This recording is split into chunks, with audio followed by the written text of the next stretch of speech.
driving at night always unsettled me. Maybe it was the way the world seemed to shrink into the narrow beam of my headlights, leaving everything beyond cloaked in shadow. Or perhaps it was the silence, the kind that pressed against your ears, heavy and unnatural, like the world itself was holding its breath. Whatever the reason, I'd learned to dread those late-night drives home from work, even when the roads were familiar. The stretch of Route 92 was my usual path along, winding two-lane road that cut through miles of forest. During the day, it felt peaceful, even picturesque. At night, it turned into something else entirely. The towering trees, swaying in the wind, became skeletal sentinels. The road's sharp curves seemed to tighten, and every shadow looked like it could spring to life at any moment. It wasn't just the landscape. Strange things happened on that road after dark. Like the time I was driving home last winter, the snow had started to fall, light flakes swirling in the air, when I saw headlights approaching in the distance. As they got closer, I realized something was off. The car, a beat-up sedan, was driving on the wrong side of the road, barreling straight at me. I slammed on the brakes, skidding to a stop just as the sedan veered sharply, narrowly avoiding me. Heart pounding, I turned to watch it pass, but it was gone. Just gone. No sound of tires on gravel, no taillights disappearing into the dark. I even stepped out of my car, convinced I'd imagined it, but the snow on the road was untouched, as if nothing had been there at all. Another time, a couple of months ago, I picked up what I thought was a hitchhiker. He was standing at the edge of the road, his silhouette faint in the glow of my high beams. He looked harmless enough, middle-aged, bundled in a heavy coat, and I felt a twinge of guilt leaving him out in the cold. He climbed into the passenger seat without a word, his face shadowed beneath his hood. We drove in silence for about 5 minutes before I finally asked where he was headed. No answer. I glanced over, expecting him to be asleep, but the seat was empty. I never saw him get out. There was something about those encounters, something that stayed with me long after I reached the safety of my driveway. They felt wrong, like they were poking at some primal part of my brain that knew there were things out there we weren't meant to understand. And yet, I kept taking Route 92, because what else could I do? The thought of driving the long way around through the city was even worse. At least on the back roads, I had solitude, or so I thought. If there's one thing about nighttime driving that really gets under your skin, it's the silence. Not the absence of sound, oh no. The road at night isn't quiet. It's the way the sounds that do exist feel magnified, distorted, like they're coming from somewhere deeper. The hum of the engine became a low, steady growl in the dark, vibrating through the steering wheel and into my bones. The rush of wind against the windows was a ghostly whisper, its pitch rising and falling as I sped up or slowed down. Every creak of the car, every shift of the suspension felt like a voice, trying to tell me something. It wasn't just the car, though. The road had its own language at night. The tires hissed against the pavement, echoing strangely like the sound was bouncing off invisible walls. Occasionally, a snap of a branch or the cry of some nocturnal animal would cut through the monotony, sharp and startling. Each noise felt intentional, like a signal meant just for me. But it was what I couldn't hear that unnerved me the most. The lack of birdsong, the absence of distant chatter from houses or passing cars. It felt like the world had shrunk, like everything beyond the reach of my headlights no longer existed. I was the only thing moving in an enormous void, a tiny speck of light swallowed by endless black. I started to notice the way my brain filled in the gaps. In the silence, my thoughts grew louder, more insistent. Was that a shadow moving at the edge of the road, or just a trick of the light? Did I hear a voice in the rush of the wind, or was it my imagination? One night, I swear I heard footsteps. I was parked at a gas station, one of those isolated ones with a single flickering light and no attendant in sight. I'd gotten out to stretch my legs, my breath fogging in the cold air, when I heard it. The crunch of gravel, slow and deliberate, coming from the darkness beyond the pumps. "Hello," I called out, my voice sounding small and unsure. The footsteps stopped. For a moment, I stood frozen, straining to hear anything over the pounding of my heart.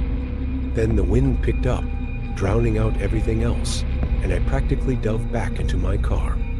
As I pulled away, the feeling of being watched clung to me like a second skin. I started keeping the radio on after that, not for the music, but for the company. Even the tinny voice of a late-night DJ was better than the oppressive weight of silence. But no matter how loud I turned up the volume, the feeling of isolation remained. Because at night, it wasn't just the road that felt empty. It was me. Driving at night might seem like a mundane activity, but if you think about it, it's the perfect stage for unease. It's a liminal space, a passage from one place to another, suspended in time and darkness. And that's what makes it so terrifying.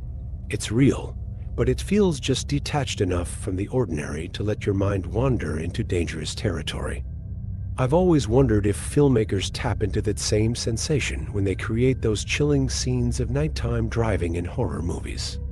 There's an artistry to it, a way of making you feel like the road itself is alive, that it's watching, waiting. Take the lighting, for instance.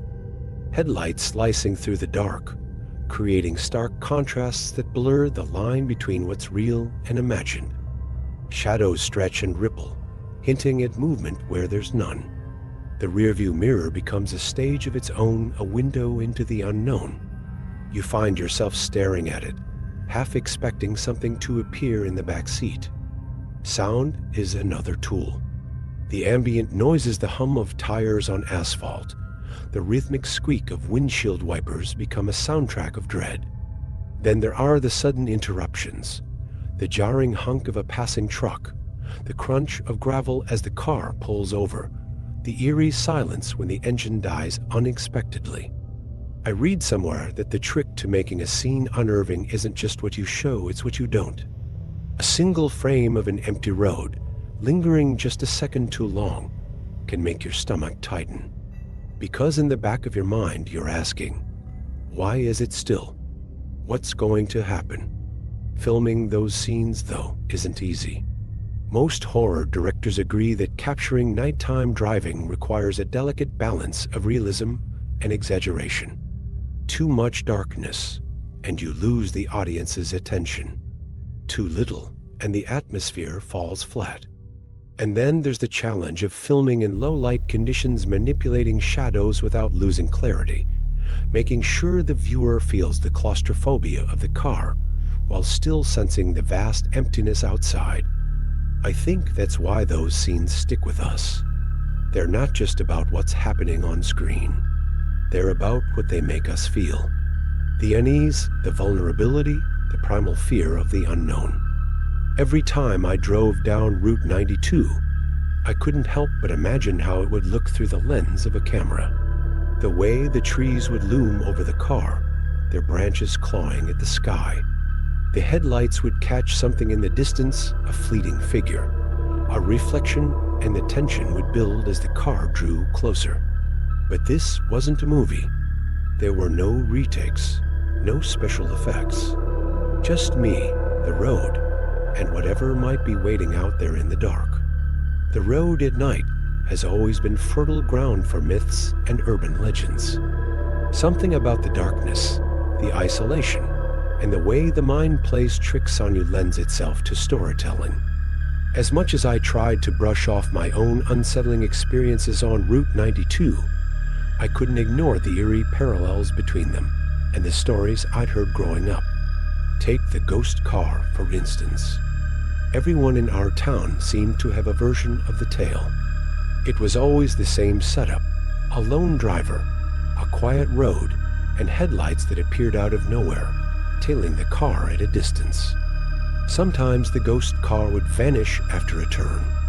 Other times, it would rear-end the driver, only for them to find no damage or car when they stopped to check.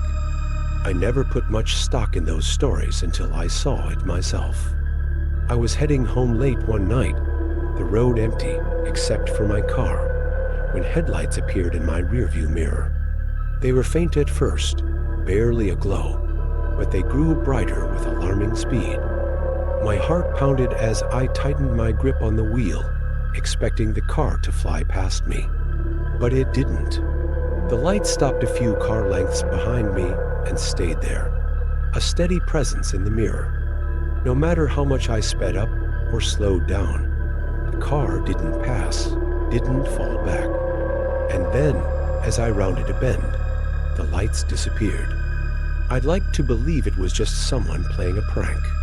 But there was no turnoff, no driveway, nothing but trees and darkness where those headlights should have been. Another popular legend was the phantom hitchhiker. You know the one. A driver picks up a stranded traveler, only to discover they vanished somewhere along the ride. It's such a glitch that I never expected to live it. And yet, that night with the man in the heavy coat still haunts me. I did some digging afterward, curious if anyone else had seen him. What I found chilled me to the bone. A man matching his description had died in a car accident on Route 92 nearly 10 years ago. He'd been hit by a driver who fell asleep at the wheel. It's easy to dismiss these stories as nothing more than folklore. After all, who doesn't love a good ghost story? But the more I drove that road, the more I began to wonder if there was something to them. Maybe the road itself held on to the energy of those who traveled as trapped souls, restless and seeking closure. Or maybe it was simpler than that. Maybe the darkness played tricks, and fear did the rest. Whatever the case, I couldn't shake the feeling that I wasn't alone out there. Every curve, every shadow, every flicker of light in the distance felt like a warning. And the more I tried to convince myself it was all in my head, the less I believed it. Because sometimes, the line between reality and fiction blurs. And on nights like those, when the silence presses in and the headlights seem to follow too closely, I couldn't help but think, what if the stories are true? Driving at night is a gamble with the unknown. It's easy to let your guard down, to convince yourself that you're alone on the road with nothing but your thoughts and the hum of the engine for company.